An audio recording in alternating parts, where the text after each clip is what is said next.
Hi, this is a rotational actuator model which we will attempt to solve in EMWorks 2D to compute the torque acting on this rotary inner core. Okay, this is a 3D model as you see created in SolidWorks. Let us see how do we get to a simplified 2D model.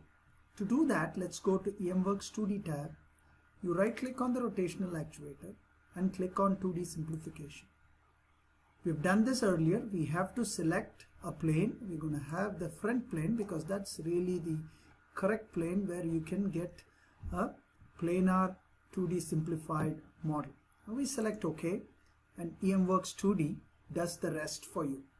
So automatically EMWorks 2D nicely converts your assembly into a 2D assembly where you can do further processing to create the air geometry and also proceed with the simulation. Let's go ahead and do that. So we go back to SolidWorks. Let's first create a new part in the front plane. And let's start off by just creating the air geometry that is inside this rotational actuator. Okay. So let's take this, let's convert the entity and then we go back to surfaces and then planar surface and voila. So we have created the first air geometry. Then we can open this particular part that we are editing. We again create a sketch on the front plane. Now we will create the next air geometry. So to do that, let us just take the convert the entities from these four coils cross section. So we have that, and then we also use the select loop command and we select the loop here.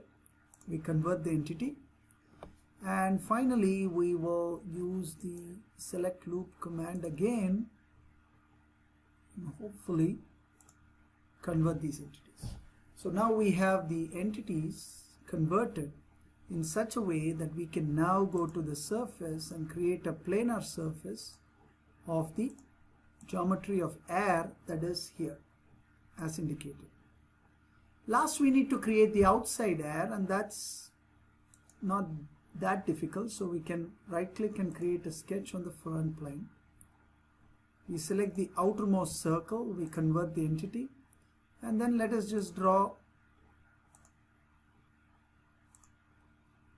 a circle. We can dimension that if we want to. So let's create 290 millimeters. And then we go back to surfaces, planar, and say OK. Thus we have actually created the air geometry. So let's rename them, the part, to air geometry. And then we can edit the part and come out of it and let us rebuild the assembly.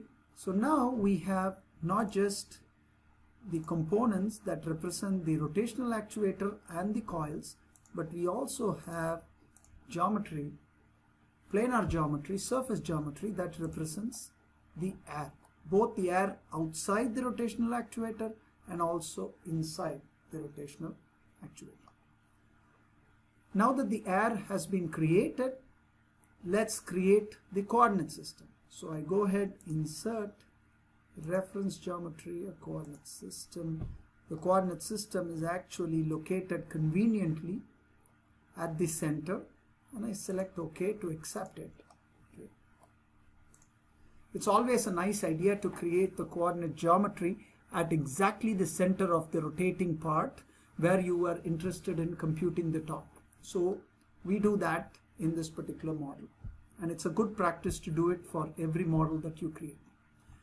Alright, so let's get back to EMWorks 2D and we create our study. So let's create the study. It's a magnetostatic study. We go back to the 2D geometry and then we expand here and then we select the coordinate system. Remember, selecting the coordinate system is very important because the results are all displayed or plotted with respect to this particular coordinate system. Then say OK, we create the study.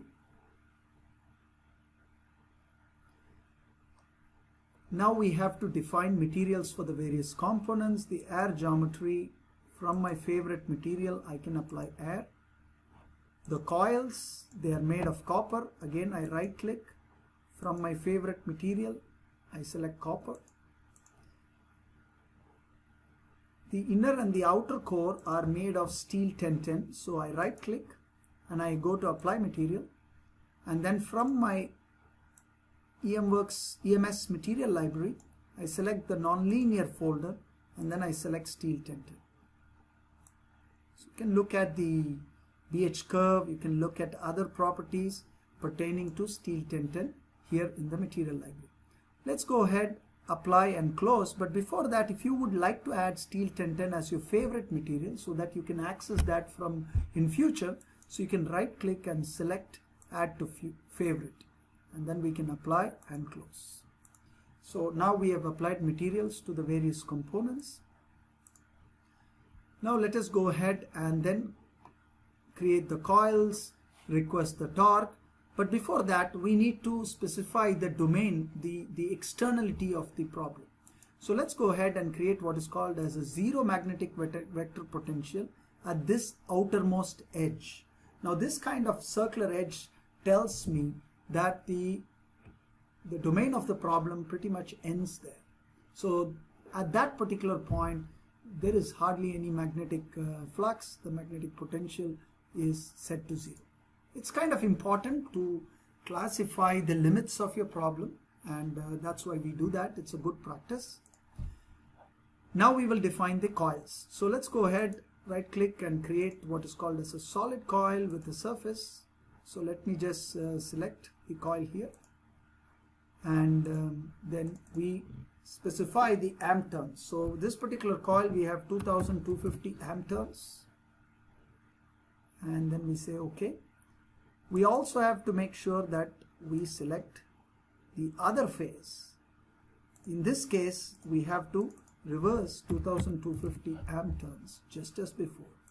So these two form one particular coil, the current going in through the right side and the current coming out through the left side coil. Similarly, let's go ahead and do the same thing. Let me create a solid coil on a surface. And then we 2250 amp turns. Last but not the least, let's go ahead and create the other pair, solid coil on the surface, but before I forget to reverse the direction and say 2250. With this we complete the definition of all the coils. So we can just go over them. If you hover over on the coil, it kind of tells you the values. It's 2250. Just we make sure that the current, the amp turns in each of the coil stays consistent. Next, we have to request the program to compute the torque. So we do that by using what is called as a virtual work method. Now we uncheck compute force and we check compute torque, and then we select the rotational actuator here from the screen. And obviously, because the origin is nicely located at the center of this actuator, we don't really have to indicate another coordinate system for the torque center. We accept it, and this will ensure that the program calculates the torque on the rotational actuator about this particular center point. Now, before we solve this problem, I would like to apply some mesh controls for this particular geometry. So let's go ahead and do that. So you see these small gaps, air gaps, where there is air here. It's very important and it's pretty critical area. So we would like to apply some mesh control on the outer contours of this model. So especially I can actually select a loop, or I can apply mesh control, and then I can select edges that correspond to these critical points. So we can also maybe select these two edges. So we can apply mesh control selectively for certain edges, and then maybe we apply say 2 millimeters length and say okay. So we've applied mesh control to certain edges.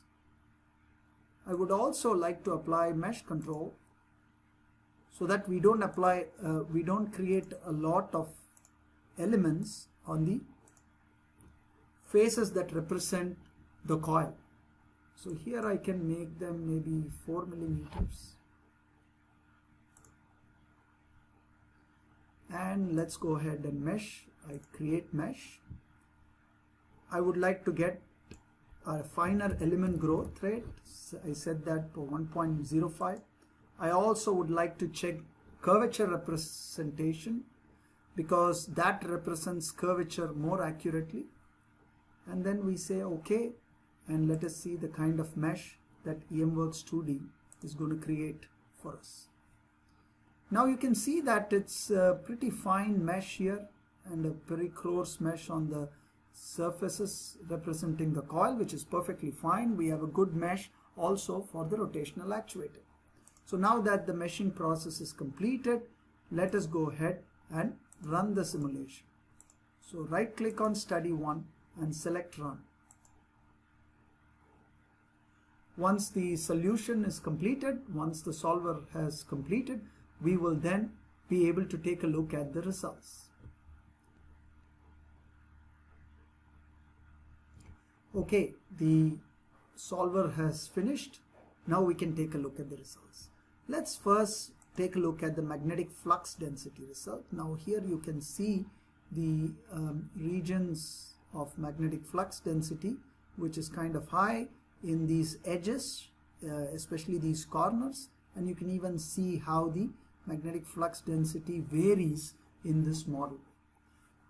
One can actually create what is called as a vector plot. You right click on the magnetic flux density folder, select vector plot and then say no clipping, and here you can get the vector plot of the magnetic flux density. Let me zoom in so you can really see these flux vectors going through the rotational actuator, and you can see how it goes around it and completes the magnetic circuit. Obviously the flux vectors has to jump through the rotational actuator in a very small section here, and that is not the most favorable position, so there it creates a torque that makes sure that the rotational actuator gets more aligned with the two poles here that you see around the coils. So a vector plot also helps you to visualize the flux lines. Another very important phenomena that the engineers would like to see is the magnetic flux lines, and then that's easily displayed in contour line format, and this is really the distribution of the magnetic flux lines for this particular problem. You can see most of the flux lines are contained within the actuator, thereby ensuring that the flux is well contained and it doesn't leak out to the outside. Okay.